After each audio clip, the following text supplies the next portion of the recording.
po, sa pangalan ng Ebanghelyo, nakikita po natin, napapansin po natin ang labis na pagpapahalaga o pagbibigay ng diin sa katotohanan ng Panginoong Jesucristo ay namatay sa krus ng Kalbaryo. Na tila baga, ang Ebanghelyo ay patungkol lamang sa katotohanan ng Panginoong Jesucristo ay namatay sa krus ng Kalbaryo.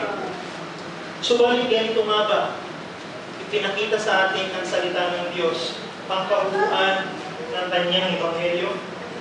Kung papansinin po natin ang mga tala sa salita ng Diyos, lalo na sa mga Ebanghelyo, makikita po natin na maging ang Panginoong Jesucristo at sa kanyang pangunawa, malinaw at ganap ang larawan ng kanyang misyon. Ang Panginoong Jesucristo ay nagpahayag na siya ay mamamatay.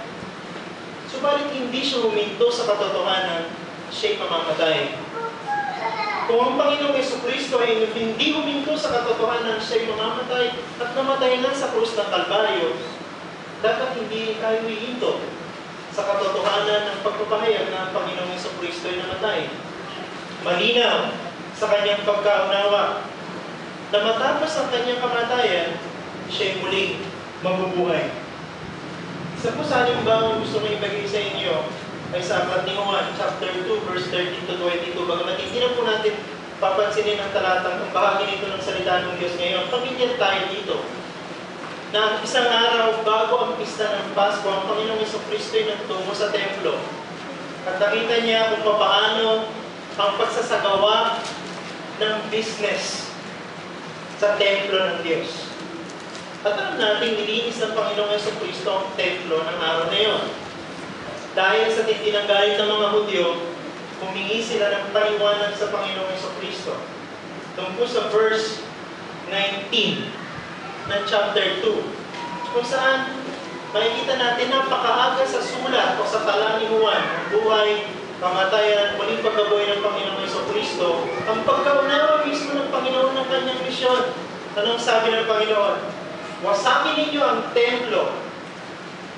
Kailangan ko lamang ng 3 araw para muli itong itayo. Malinaw sa Panginoong Jesucristo ang kanyang pagkaunawa kung bakit siya nagkatawang tao. Siya'y mamamatay. Yun ang pagkahulugan ng templo ay wawasakin. Pero hindi siya mananatiling patay sapagkat makatapos ang 3 araw, ang Panginoong Jesucristong namatay ay muling mabubuhay. Nais ko pong i-share sa inyo ang message na ito. Ang mensahe ng Ebanghelyo ay hindi po magiging ganap kung hindi po natin bibigyan ng magkaparehong diin ang katotohanan ng Panginoong Jesucristo ay namatay sa krus. Pero ang Panginoong Jesucristong namatay ay nabuhay muli mula sa pagkamatay. Ano nga ba ang kaugnayan ng muling pagkabuhay ng Panginoong Jesucristo at ang ating kaligtasan? Ano nga ba ang kaugnayan ng muling pagkabuhay ng Panginoong Jesucristo sa kanyang kabuuan ng gawain ng pagliligtas? Ito po yung madalas na nakikita nating kulang sa paraan ng pangalan ng Ebanghelyo sa kasalukuyang panahon. Yung text na binasa po natin sa Romans 4, verse 25, sumasagot sa tanong na ito. At dito po makikita natin malinaw na pinagsama ng salita ng Diyos sa isang mensahe ang dalawang katotohanan na ang Panginoong Jesucristo ay namatay, pero hindi siya nanatiling patay. Ang Panginoong Jesucristo, matapos ang 3 araw, ay muling nabuhay. Nais kong i-share sa inyo ang kasagutan sa dalawang prinsipyo.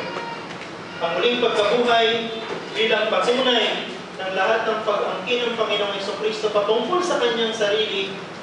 Ikalawa, ang muling pagkabuhay bilang pagpapatibay ng ating kaligtasan. Pansinin po natin yung una. Ang muling pagkabuhay ng Panginoong Jesucristo bilang pagpapatunay ng lahat ng kanyang inangkin patungkol sa kanyang sarili. The resurrection as vindication of the Lord Jesus Christ. Hindi po ako magsasawang bigyan ng diin, mga kapatid, mga magulang, mga kaibigan, mga kabataan, ang katotohanan na ang Panginoong Jesucristo ay namatay, subalit muling nabuhay mula sa mga patay, sapagkat ito ang kabuuan ng Ebanghelyo ng Panginoong Jesucristo. Bakit? Sapagkat ganito po yung pinahayag ng buong kasulatan. Ang mensahe ng Ebanghelyo, pag sinabi ko pong buong kasulatan, ang luma at ang bagong tipan. Paano po ipinahayag sa lumang tipan ang mensahe ng Ebanghelyo? Ito po ay sa paraan ng hula. Sa lumang tipan pa lamang po, inihula na darating ang isang Mesiyas. At napakarami mga propesiya o hula sa lumang tipan ang nagpapatunay nito. Ilan lamang po ang babanggitin ko sa inyo. Awit 2, talatang 7. Today, I will beget you as my son. I will beget you as my son. Sabi ng Ama, today, you have been begotten as son. Ito pong talatang ito ay ikinote niya po sa Pablo sa Gawa chapter 13, verse 33, at saka Roma chapter 1, verse 4. Paano nagkaroon ng kaugnayan sa muling pagkabuhay ang pagdedeklara sa Panginoong Jesucristo bilang anak? Yun po ay pinatutunan niya po sa Pablo sa kanyang mga mensahe, na ang talatang ito ay tumutukoy hindi lamang sa pagiging anak ng Panginoong Jesucristo, kundi sa katotohanan ang Mesiyas na anak ng Diyos ay mamamatay at muling nabuhay. Hindi lang yan. Awit 16 verse 10, pamilyar tayo dyan. Ang Mesiyas hindi dadanas ng pagkabulok. Hindi kailanman tumukoy kay David ang mga salitang yon, sapagkat si David ay namatay at lumanas ng pagkabulok. Subalit siya ay gumaganap ng pagiging isang propeta nung sinabi niyang ang Mesiyas na darating na mula sa kanyang lipi ay mamamatay pero hindi mananatiling patay. Siya ay muling mabubuhay. At ito po'y pinatunayan sa mensahe rin niya po sa Pablo sa 13 kabanata ng mga Gawa. Ang talata ay 35. Sino bang hindi makakalimot kay Jonah? Jonah chapter 1 verse 17.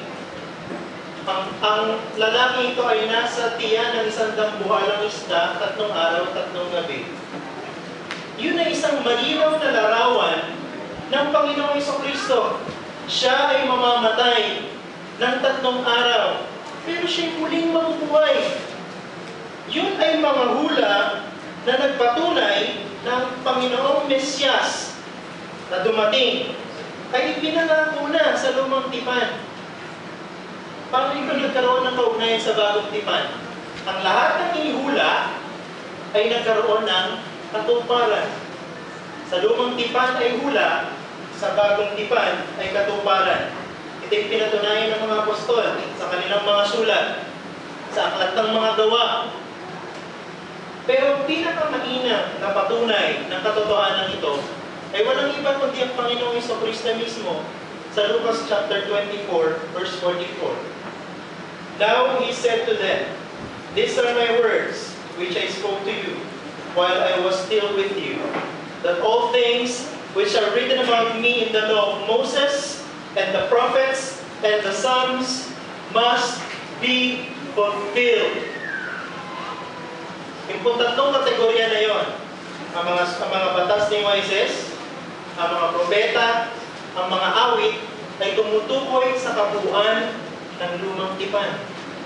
Ang lahat ng isinulat patungkol sa Mesiyas sa lumang tipan ay nagkaroon ng katuparan sa buhay, kamatayan, at muling pagkabuhay ng Panginoong Jesucristo na malinaw na itinuro ng bagong tipan. Ang tanong, anong ibig sabihin ng muling pagkabuhay ay nagpapatunay ng lahat ng sinabi ng Panginoon at tinangkin patungkol sa kanyang sarili na siya ang Mesiyas ay totoo? Siguro po mas magiging malinaw ito kung alam natin yung background na tinatawag na yung Kippur or Day of Atonement.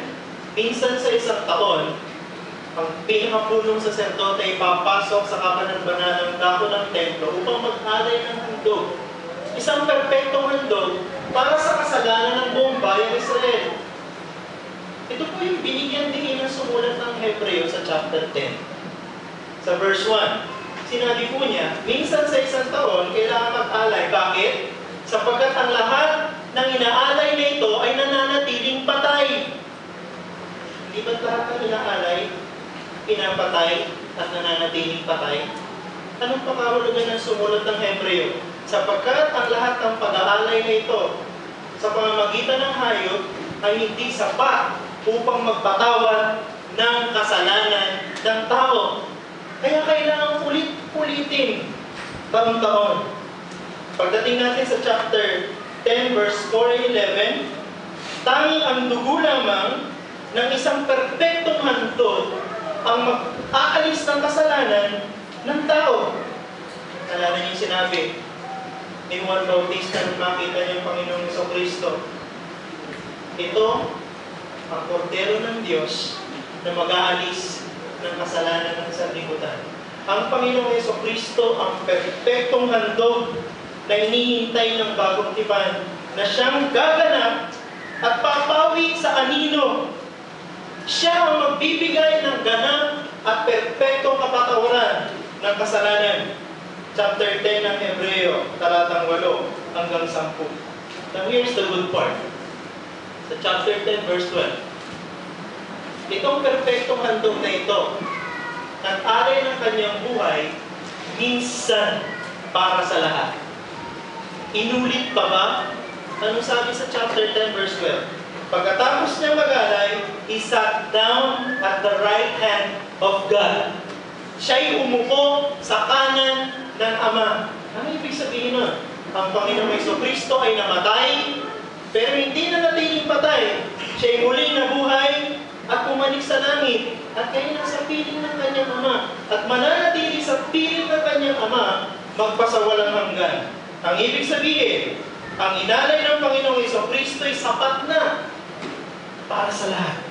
Hindi na kailangan ulitin, sapagkat ang sino mang lalapit sa Panginoong Jesucristo at mananampalataya ay patatawarin at ituturing na matuwid.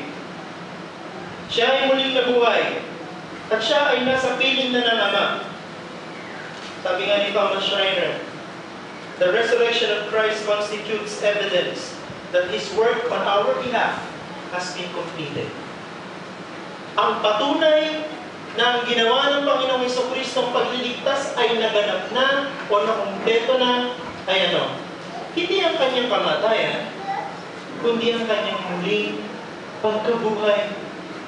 The Lord Jesus Christ resurrected from the dead. The resurrection is the public display of God the Father's acceptance of the sacrifice of our Lord and Savior as propitiation for our sins.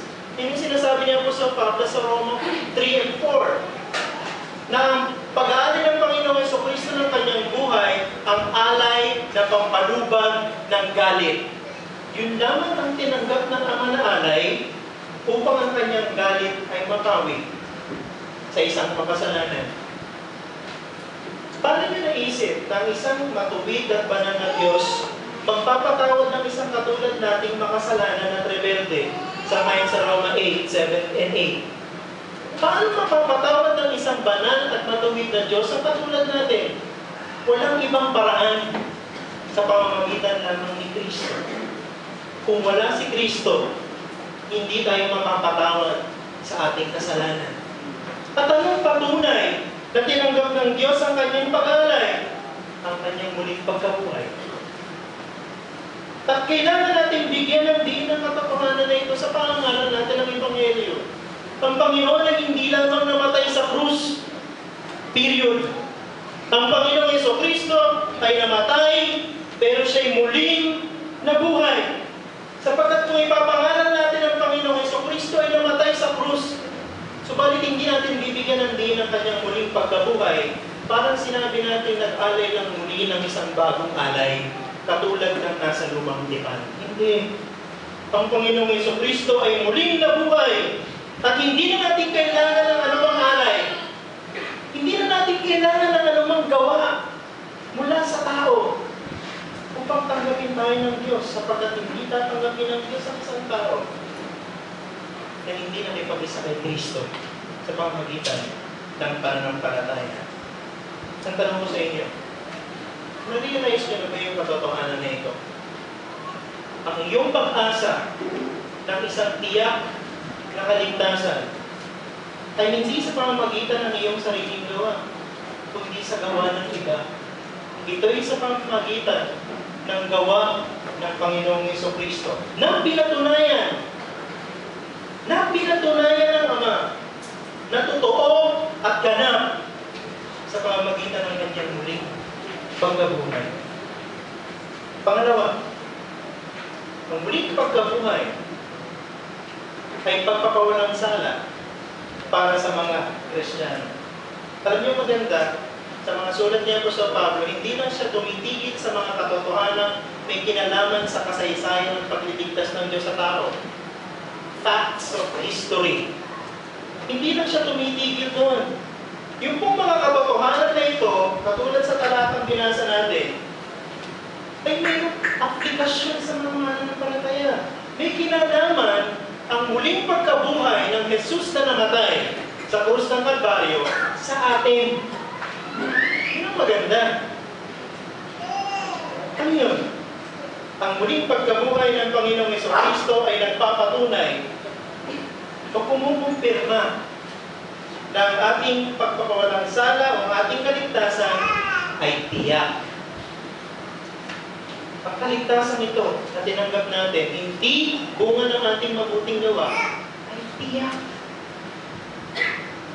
Marami kong mga komentarist na nagtatalo, kasi dito po sa talata natin, ibinigay siya upang patayin para sa ating mga kasalanan at muling binuhay upang sa pagpapawalang sala sa atin. Nagtatalo sila kung yung unang upang or because or dia sa wikang Griego ay katulad ng ikalawang dia. Dito po sa talatang ito, dalawang po yung because dyan. Dalawang po yung upang dyan. O dahil. Sabi nila magkaiba daw, iba. Pero ako'y mas naniniwala, parehas ang ibig sabihin. Causal. Nagbibigay ng patunay. Nagbibigay ng pagpapatibay. Ang Panginoong Jesucristo at ang kanyang pag-aalay sa krus ay kinakailangan dahil yun lamang ang hain na tatanggapin ng Ama upang mapagpalubag ang kanyang galit. At yung hain na yun, na pinatunayan ng Ama sa pamamagitan ng muling pagkabuhay ng Jesus na namatay, ay kailangan din dahil ito ang magiging batayan ng katiyakan ng kaligtasan ng isang Kristiyano. Nung si Adan at saka si Eva po'y nagkasala, Genesis chapter 3, doon pa lamang sa loob ng hardin, isinakatuparan na ng Diyos ang kanyang plano ng paraan ng pagliligtas sa pamanang paraan. Genesis chapter 3 verse 15. Sa pamamagitan ng binhi ng isang babae, dudurugin ang ulo ng serpente. Sabi ng mga theologian, siya daw po yung unang pagpapahayag ng Ebanghelyo, Proto-Evangelion. Totoo nga naman, sapagkat yun ang pangako na tiyak na sa kasaysayan ng tao, darating ang isang Mesiyas na wawakas sa pagkaalipin ng tao sa kasalanan. Yun ay ipinangako ng Diyos at pati ang pamamaraan at kung kailan ito magaganap ay bahagi ng plano ng Diyos. Yun ay pinatunayan sa ating text. Kung sa text natin, ibinigay siya upang patayin para sa ating mga kasalanan at muling binuhay para din sa ating pagpapawalang sala. Pinagsama yung mensahe na bahagi ng pangako. Doon po sa Galatians chapter 3 verse 16, malinaw na sinabi ni Apostol Pablo kung sino ang binhi. Walang iba kundi ang Kristo. Si Jesus ang binhing ipinangako. At sa pamamagitan ng kanyang kamatayan at muling pagkabuhay, ipinakita ang hiwaga at ganda ng kanyang pagiging masunurin sa Ama, maging sa kamatayan. Ano? Ang dalawang tanong na gusto nating sagutin sa talatang ito. Una, sino ang nagbigay sa anak upang mamatay sa krus ng Kalbaryo? May mga nagsasabi, ang mga Hudyo. May mga nagsasabi, hindi ang mga Hudyo, kundi ang mga Griego, ang mga Hintil. Pero alam niyo po, pareha silang mali. Sapagkat ang Panginoong Jesucristo ay napako sa krus dahil ibinigay siya ng Ama. Romans chapter 8, verse 32. Hindi pinagkait ng Ama ang kanyang anak at siya ay pinahintulutang mamatay sa krus ng Kalbaryo. Naalala natin ang isang larawan sa lumang tipan sa buhay ni Abraham. Genesis 22. Iniutos ni Yahweh na ialay ni Abraham ang kanyang kaisa-isang anak na si Isaac. Pero nung nandun na sila sa bundok at akma niya na itong papatayin upang ihandog sa Ama, anong sabi ni Yahweh? Huwag siyang patayin. And in that moment, God spared Isaac. Pero nung sabi ng Romans 8:32, God did not spare His own son. Si Isaac ay hindi namatay sa kamay ng kanyang ama. Subalit ang Panginoong Jesucristo ay namatay sa kamay ng kanyang ama. Ito pinapatunayan sa atin sa Isaiah 53 verse 10. It was the will of the Father to crush him. Dinurog ang anak sa pamamagitan ng kagustuhan ng ama. Pinatay ng ama ang kanyang anak sa krus. Pinatay ng ama ang kanyang kaisa-isang anak. Pero ang anak na pinahintulutang mamatay ay hindi namatay. Hindi na natiling patay. Subalit siya'y nabuhay. Ang tanong, sino ang bumuhay sa anak? Marami pong mga talata ang papatunay. Gawa chapter 5 verse 30. Chapter 2 ng Gawa verse 24. Verse 32. Walang ibang bumuhay sa anak, kundi ang ama rin. Dito mo makikita natin ang katotohanan na ang kamatayan ng anak ay kagustuhan ng ama. At ang kanyang muling pagkabuhay sa mga patay ay gawain din ng ama. Ang ama ang siyang may kagagawa ng kanyang kamatayan maging ng kanyang muling pagkabuhay. Wala na pong ibang mas titiyak pa sa katotohanan ito. Wala na ibang mas tatamis pa sa katotohanan ito. Ang ating kaligtasan ay pinlano at isinakatuparan ng ama at ng anak. Paano naliligtas ang isang mananampalataya? Ang paraan ng pagliligtas na pinlano ng ama at isinakatuparan ng anak ay binigyan ng bisa sa buhay ng isang mananampalataya sa kapangyarihan ng Espiritu Santo. Mga kapatid, ang kaligtasan ng isang makasalanan, gawain ng Triune God. Ang Diyos na iisa, subalit may tatlong persona, ang gumagawa upang ang isang taong makasalanan ay maligtas. Nasaan ngayon ang ating pagmamayabang na ang paraan ng ating kaligtasan ay bunga ng ating sariling gawa? It will take the Godhead to save a sinner like us from condemnation. Ito yung sinasabi ni Apostol Pablo sa Ephesians chapter 1, verse 3 to 13. Ang Diyos amang nagplano ng paraan ng pagliligtas, ang anak na nagsakatuparan ito sa pamagitan ng kanyang kamatayan, at pinatunayang totoo at katanggap ng Ama sa pamagitan ng kanyang muling pagkabuhay, at sa pag-apply nito sa buhay ng isang pinili, gawain ng Banal na Espiritu. Diyos sa kanyang tatlong persona ang gumagawa upang ang isang mananampalataya ay maligtas. Kaya dapat na po natin i-reject ang katotohanan ng mga sinasabi ng mga tao. Papabulaanan natin ito mula sa katotohanan nito. Ang tao ay walang kakayahan upang iligtas ang kanyang sarili.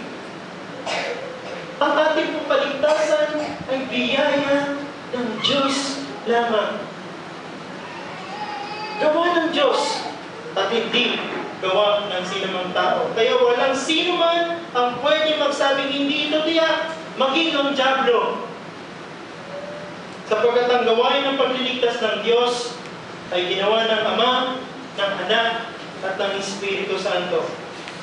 Pero muling pagkabuhay ay hindi dapat kaligtaan.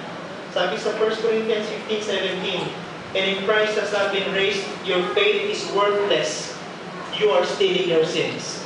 Anong sinasabi niya sa Pablo? Kung ang Panginoong Jesucristo hindi muling nabuhay mula sa mga patay, ang hinihingi ng katarungan ng Diyos ay hindi nabigyan ng kasapatan.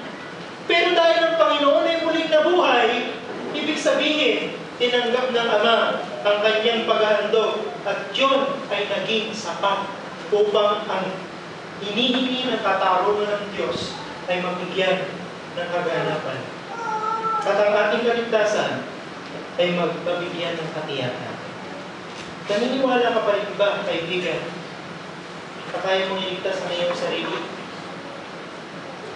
Naniniwala ka pa rin ba na kaya mong humarap sa harapan ng Diyos at sabihin mapapawalang sana ka o patatawanan ka dahil sa lahat ng iyong ginawa? Hindi. Wala nang ibang paraan. Wala nang ibang pwedeng ipalit sa katotohanan ng Ebanghelyong ito.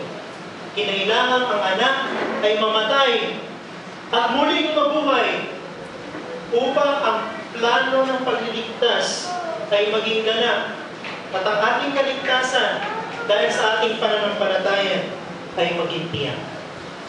Sumubo ka sa Diyos. Manampalataya ka na sa pamamagitan lamang niya maliligtas ang iyong kaluluwa. Pagpalain po tayo ng Panginoon at purihin natin ang Diyos sapagkat siya'y muling nabuhay.